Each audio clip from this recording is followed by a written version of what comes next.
মাঝে মাঝে আল্লাহ আমাদেরকে দুঃখ কষ্ট দিয়ে পরীক্ষা করতে চান, এগুলো আমাদের জন্য খারাপ নয়। এই দুঃখ কষ্ট বিপদ আমাদের কোমরকে সোজা করে, আমাদের পায়ের মাটিকে শক্ত করে। চিল্লায় বলেন ঠিক কিনা?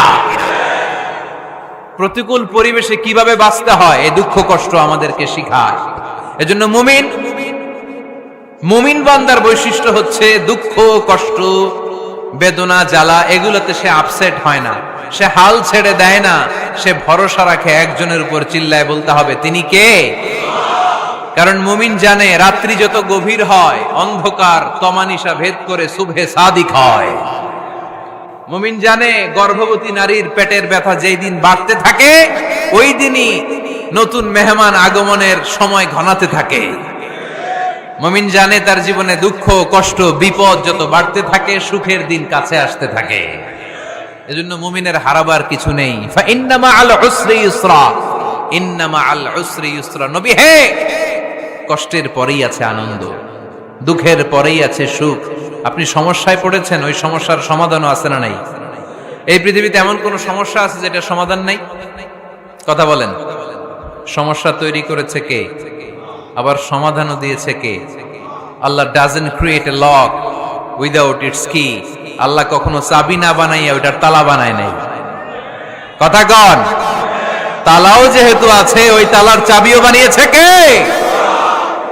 মা আনজালাল্লাহু দাআন ইল্লা আনজালাল্লাহু লাহু শিফা। আল্লাহ দুনিয়ায় এমন কোন রোগ পাঠায় নাই যেই রোগের ঔষধ বানায় নাই, এমন কোন রোগ নাজিল করে নাই যেই রোগের কোন চিকিৎসা বানায় নাই, হয়তো সেটা আবিষ্কার হয় নাই। অনেকে ক্যান্সারের কথা বলতে পারেন যে হুজুর ক্যান্সার এমন রোগ, এই ক্যান্সার তার নাই কোনো অ্যানসার, কিন্তু বিজ্ঞানীরা বলতেছে এটারও অ্যানসার আবিষ্কৃত হচ্ছে। সুবহানাল্লাহ কইবেন না? কিছু কিছু ক্ষেত্রে হয়েও গিয়েছে। এজন্য দুঃখের পরেই আছে সুখ, কষ্টের পরেই আছে আনন্দ। এই দুনিয়াটাই এরকম, কষ্টের পরই আনন্দ। দেখবেন তারাবির নামাজ 20 রাকাত পড়তে কষ্ট লাগে না? কোমরে ব্যথা, হাঁটুতে ব্যথা, কিন্তু 20টা রাকাত যখন শেষ করে মসজিদ থেকে বের হই একটা আনন্দ আছে না নাই? কষ্ট করে পরীক্ষার জন্য প্রিপারেশন নিলেন আপনি কয়েক মাস, কিন্তু ফলাফল যখন ভালো হয় তখন একটা আনন্দ আছে না নাই? সারাদিন রোজা রাখলেন রমজানে, কি কষ্ট, তৃষ্ণায় গলা ফেটে যায়, কিন্তু ইফতারির সময় যখন রুহাবজা শরবতটা খাই কেমন লাগে? একটা আনন্দ আছে না নাই? এজন্য আল্লাহ বললেন فَإِنَّ مَعَ الْعُسْرِ يُسْرًا إِنَّ مَعَ الْعُسْرِ يُسْرًا। ও নবী, কষ্টের দিন মক্কায় অল্প কিছু দিন, মদিনাতে আনন্দের দিন অপেক্ষা করছে। আমাদের জীবনে যদি দুঃখ কষ্ট আসে আমরা ধৈর্য ধরবো, তাওয়াক্কুল করবো একজনের উপর, তিনি কে? কারণ আমরা বিশ্বাস করি কষ্টের দিন এটা চিরকালের জন্য নয়, সামনে আনন্দের দিন আমাদের জন্য সেট করে রেখেছে কে? বিপদে পড়লে ডাকবো কারে? আমাদের অসুস্থতাকে সুস্থতায় পরিণত করে দিতে পারে কে? চাকরির জন্য পাগল পারা, চাকরি নাই, চাকরির ব্যবস্থা করে দিতে পারে কে? বিদেশে যেতে মনে চায়, পাসপোর্ট দিয়ে রেখেছি, ভিসা নাই, ভিসা লাগায় দিতে পারে কে? কিন্তু আমরা দুঃখ কষ্ট বেদনা কিছু একটা হইলেই সবার আগে আল্লাহরে শেয়ার করার আগে ফেসবুকে শেয়ার মেরে দিই। আছে না নাই? আপনাদের ফেসবুকে অ্যাকাউন্ট আছে নাকি? কার কার আছে দেখি?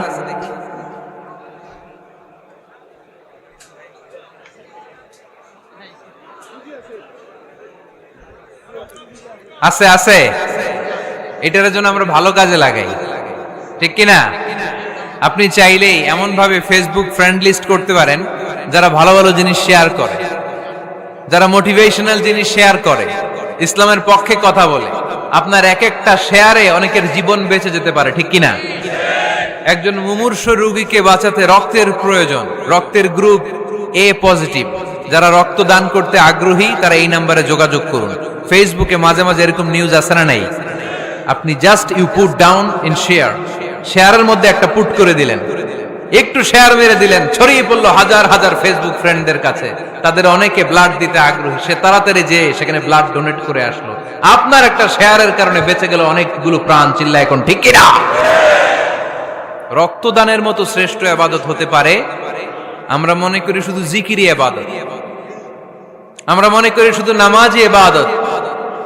রক্তদান, এক ব্যাগ রক্ত থেকে অনেক মানুষকে বাঁচানো যায়। এর মধ্যে আছে হিমোগ্লোবিন, এর মধ্যে আছে প্লাটিলেট, আছে প্লাজমা। রক্তে একটা উপাদান আছে প্লাজমা, নাম শুনছেন? আগুনে পোড়া রোগীকে বাঁচাতে এই প্লাজমা লাগে। হসপিটালের বার্ন ইউনিটে যেয়ে দেখবেন মানুষ কিভাবে চিল্লায়। নুসরাত নামে একটা মেয়ে মারা গেল না, এক বদমাইশের কবলে পড়ে মারা গেল না? তাকে আগুন জ্বালিয়ে দেয়া হয়েছিল তার গায়ে, তার প্লাজমা গুলো জ্বলে গিয়েছিল।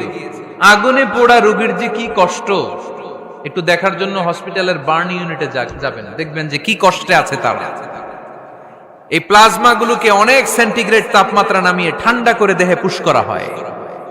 আপনার এক ব্যাগ রক্ত থেকে প্লাজমা আলাদা করা হবে, প্লেটলেটস আলাদা করা হবে, হিমোগ্লোবিন আলাদা করা হবে, শ্বেতকণিকা, লোহিত কণিকা আলাদা করে অনেকগুলো মানুষ বেঁচে যাবে। এজন্য ফেসবুক থাকাটা দোষের কিছু না, তবে ভালো কাজে আমরা ব্যবহার করব, ঠিক কিনা? আপনার ফেসবুক শেয়ারিং আপনার জান্নাতি বানাতে পারে, আর আপনার ফেসবুক শেয়ারিং আপনার জাহান্নামের লাকড়ি বানাতে পারে। চিল্লায় বলেন ঠিক কিনা? So the decision is yours. সিদ্ধান্ত আপনাকে নিতে হবে, আপনি কিভাবে করবেন। যে কোনো বিপদে ওয়া ইলা রাব্বিকা ফারগাব, কোন দিকে মনোনিবেশ না করে কার দিকে মনোনিবেশ করব? যে কোনো বিপদ আপদ ফেসবুকে শেয়ার করার আগে শেয়ার করব কার কাছে? আমাদের যার যা লাগে আল্লাহ সবও যদি দিয়ে দেয়, আল্লাহর ধনভাণ্ডারের 1 ইঞ্চিও কমবে? হাদিসে কুদসিতে আল্লাহ বললেন, লাউ আন্না আউওয়ালাকুম ওয়া আখিরাকুম ওয়া ইনসাকুম ওয়া জিন্নাকুম, পৃথিবীর সব জিন, পৃথিবীর সব মানুষ বিশাল মরুভূমিতে দাঁড়িয়ে যদি আমার কাছে চাইতে শুরু করে, আল্লাহ এটা দাও, ওটা দাও, ওটা দাও, আমি আল্লাহ তোমাদের সব চাহিদাও যদি মিটিয়ে দেই, আমি আল্লাহর ধনভাণ্ডারের 1 ইঞ্চিও কমবে না। এজন্য চাইবো কার কাছে? বিপদে আপদে ভরসা করব কার কাছে? আর অবসরগুলোকে কাজে লাগানোর দরকার আছে না নাই? স্বাবলম্বী হওয়ার চেষ্টা করার দরকার আছে না নাই? ফা ইন্নামা আল উসরি ইউসরা, ইন্নামা আল উসরি ইউসরা। নবী হে, কষ্টের পরেই আছে সুখ, দুঃখের পরেই আছে আনন্দ। সব সময় মানুষের সময় একরকম কাটে না। এজন্য আমরা তাওয়াক্কুল করতে চাই একজনের উপর, তিনি কে? বিশ্বনবী বলেন, লিকুল্লি নবিয়্যিন দাওয়া মুস্তাজাবা। এ দুনিয়াতে সব নবীদের একটা করে মুস্তাজাবুদ দাওয়া আছে। আল্লাহ বলেছে, ও নবী, একটা করে স্পেশাল দোয়া করার সুযোগ পাবা, দোয়াটা করা মাত্রই কবুল করে নেব।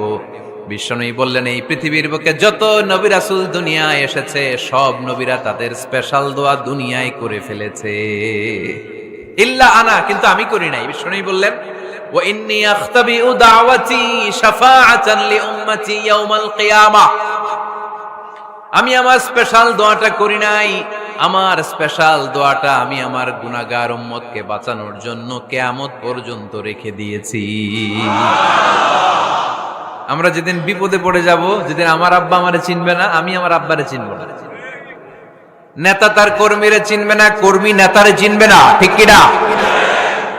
পীর সাহেব মুরিদরে চিনবে না, মুরিদ পীর সাহেবরে চিনবে না, স্বামী তার স্ত্রীরে চিনবে না, স্ত্রী তার স্বামীরে চিনবে না। নবী থেকে শুরু করে, ওলি থেকে শুরু করে, শহীদ থেকে শুরু করে সবার মুখে একটাই জিকির, ইয়া নাফসি ইয়া নাফসি ইয়া নাফসি। আকাশের সূর্যটা যেদিন মাথার কাছে চলে আসবে, জমিনটা তামার জমিন হয়ে যাবে, সূর্যের তাপে মাথার মগজগুলো ভাতের মাড়ের মতো গলে গলে নাকের ছিদ্র কানের ছিদ্র দিয়ে টপ টপ করে বেয়ে বেয়ে নিচে পড়বে। ওই কঠিন দিনে কেউ কাউরে চিনবে না। বিষ্ণু বললেন, ওই দোয়াটা আমি দুনিয়ায় করি নাই, আমি বদরের যুদ্ধে মার খেয়েছি, উহুদের যুদ্ধে দাঁত ভেঙেছি, আমি না খেয়ে পেটে পাথর বেঁধেছি। আমি যদি ওই দিন দোয়া করতাম, আল্লাহ দোয়া কবুল করে নিত, জান্নাতি খাবার দিয়ে দিত, আমার মায়ের খাওয়া লাগতো না, তায়েফে আমার রক্ত ঝরতো না, দোয়া করলেই কবুল। কিন্তু ওই দোয়াটা আমি দুনিয়ায় করি নাই, ওই দোয়াটা আমার জন্য, আপনার জন্য, আমাদের জন্য বিশ্বনবী জমা রেখে দিয়েছে। এজন্য বিশ্বনবীর চিন্তা আর আমাদের চিন্তা এক চিন্তা না, বিশ্বনবীর পুরা উম্মতের চিন্তা। কিয়ামত পর্যন্ত যত মানুষ আসবে সবাই আমার উম্মত, না জানি তাদের নসিবে কি হয়ে যায়। এই চিন্তার বোঝা বিশ্বনবীকে কাবু করে ফেলেছিল। আল্লাহ বললেন, নবী, নো টেনশন, কোনো টেনশন নাই, আপনার এই চিন্তার বোঝাকে আপনার পিঠ থেকে আমি আল্লাহ নিজ দায়িত্বে সরিয়ে নিলাম। এজন্য আল্লাহ বললেন, আলাম নাশরাহ লাকা সাদরাকা ওয়া ওয়াদা'না আনকা বিজরাক আল্লাযী আনকাদা যাহরাক। যেই চিন্তার বোঝা আপনাকে কষ্ট দেয়, যেই চিন্তার বোঝা আপনারে পেরেশান করে তোলে, আপনার পিঠ থেকে ওই চিন্তার বোঝা নবী আমি সরিয়ে নিলাম। কি দিয়ে সরিয়ে নিল? কোরআনের আলো দিয়ে। আওয়াজ করে বলতে হবে, কি দিয়ে? বিশ্বনবী মক্কায় দেখতেন মূর্তির পূজা হয়, আল্লাহর ঘরের ভিতরে 360টা মূর্তির পূজা। বিশ্বনবী দেখতে পেলেন দুর্বলের উপরে সবলের অত্যাচার। বিশ্বনবী দেখতে পেলেন নারীদেরকে অত্যাচার করা হয়। কন্যা সন্তান হলে বাবা তার মেয়েটাকে নিয়ে জঙ্গলের ভেতরে ঢুকে কিংবা মরুভূমির ভেতরে যে জীবিত দাফন করে দেয়। ওয়াইদাল মাউউদাতু সুইলাত ওয়াদুল বানাত। বিশ্বনবী এগুলো দেখতেন চারপাশে। দেখে এই পথহারা জাতিকে কিভাবে উদ্ধার করবেন, কি দিয়ে উদ্ধার করা যায়, এই টেনশনে বিশ্বনবীর পিঠ বাঁকা হয়ে গিয়েছিল। উপমা বাঁকা হয়ে গিয়েছিল। বিশ্বনবী সব সময় পেরেশান থাকতেন। আল্লাহ বললেন, নবী টেনশনের দরকার নাই, হেরা গুহায় এমন একটা নূরের আলো দিয়ে আমি আপনারে আলোকিত করব, যার মাধ্যমে সব পেরেশানি দূর হয়ে যাবে। ألم نشرح لك صدرك ووضعنا عنك وزرك الذي أنقض ظهرك। আপনাকে পেরেশান বানিয়ে দেয় এরকম সব চিন্তার বোঝা আমি আল্লাহ সরিয়ে নিলাম। সুবহানাল্লাহ। আল্লাহ আমাদের সবাইকে কথাগুলো বুঝার ও আমল করার তৌফিক দান করুক। আমরা পড়ি আমিন।